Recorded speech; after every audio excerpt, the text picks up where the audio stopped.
As such, Linny and Lynette are officially declared not guilty. Victory for Ace Detective Paimon! Great work, partners. Thank you all. Thank you so much. Next, I think we deserve an explanation, Guard Vaughn. How did you find the water from the primordial sea in Linny's baggage? Right! Your discovery caused me to make a serious mistake, you know. Or was that not a discovery, but false evidence that you dare to bring before this court? I suspect that the accomplice mentioned in Cowell's notes was not Linny, but you, yes? I'm sure you know what you must do to lessen your sentence. Speak quickly! Unless you want to earn yourself a one-way ticket to Coupon Town. I was just following orders. We were supposed to place blame for the serial disappearances onto Linny, and thus cause suspicion to fall on the Fatui. The higher-ups said this was the best opportunity to do so. And now that your plan has fallen through, and the secrets of the water have been revealed, you have become a liability to said higher-ups, yes? Therefore, you would be wise to tell everything you know, and seek the protection of the guards. Yes, I'll tell you everything I know. Our boss discovered that the water can cause people to dissolve. It can also be made into a potion, which when extremely diluted, can cause people to experience unforgettable exhilaration. We've been in this business for a while now, and have made decent more off it. The disappearances were also the boss's idea. I mean, this is the boss we're talking about.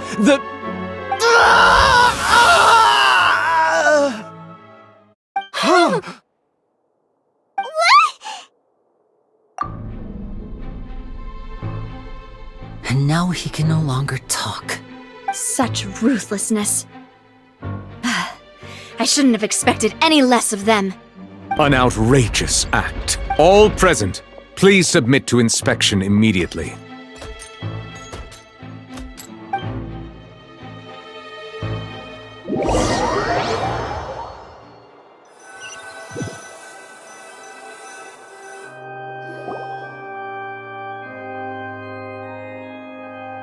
So, we're just going back now? That's true, but... Traveler, Paimon! Please wait. Linny... I know you may not want to speak to me right now. Maybe you don't even want to look at me. But still, let me thank you again for defending me, I guess. But regardless, I'd like the opportunity to set things straight. I didn't approach you with any ulterior motives or ill intent. I've spoken to you as myself, just plain Linny this entire time. As for why I'm a Fatus, it's because the goals of the House of the Hearth align with those of an orphan like me. That's all.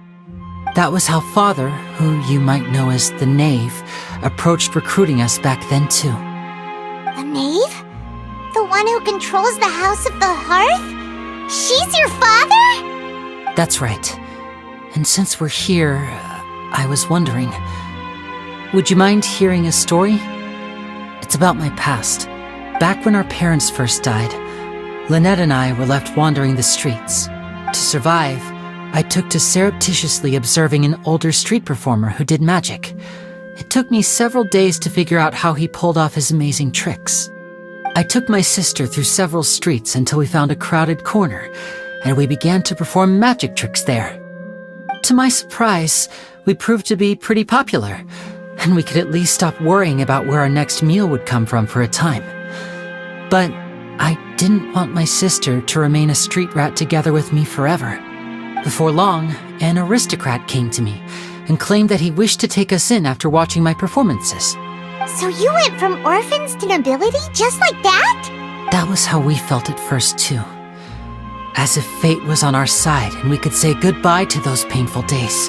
But I gradually discovered that while we were called foster children, he was really after my talent for magic tricks. He would constantly take me to all sorts of banquets to garner attention, which he would then use to expand his social circles. That doesn't seem too bad either. Better than roaming the streets at any rate.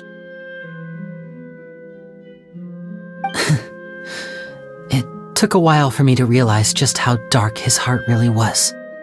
After one particular performance at a banquet, I discovered that Lynette was not on the same return vehicle as me. I waited a long time after we returned home, but she did not come back. I went to that noble's bedroom and asked him about her whereabouts.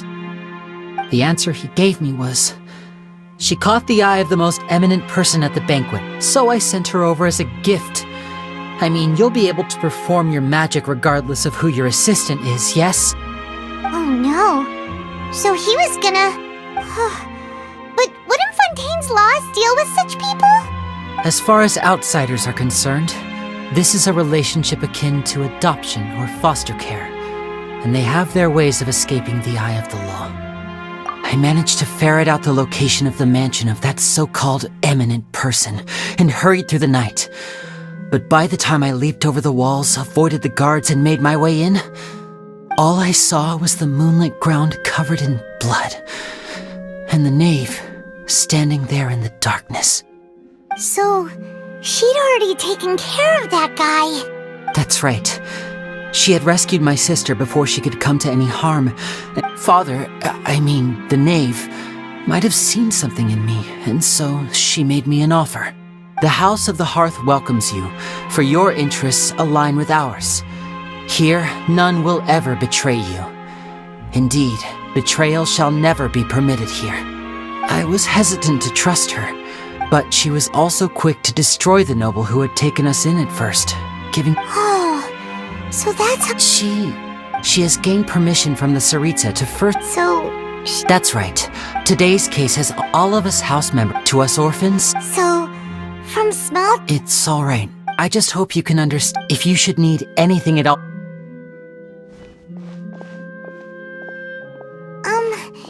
Bye, Linny!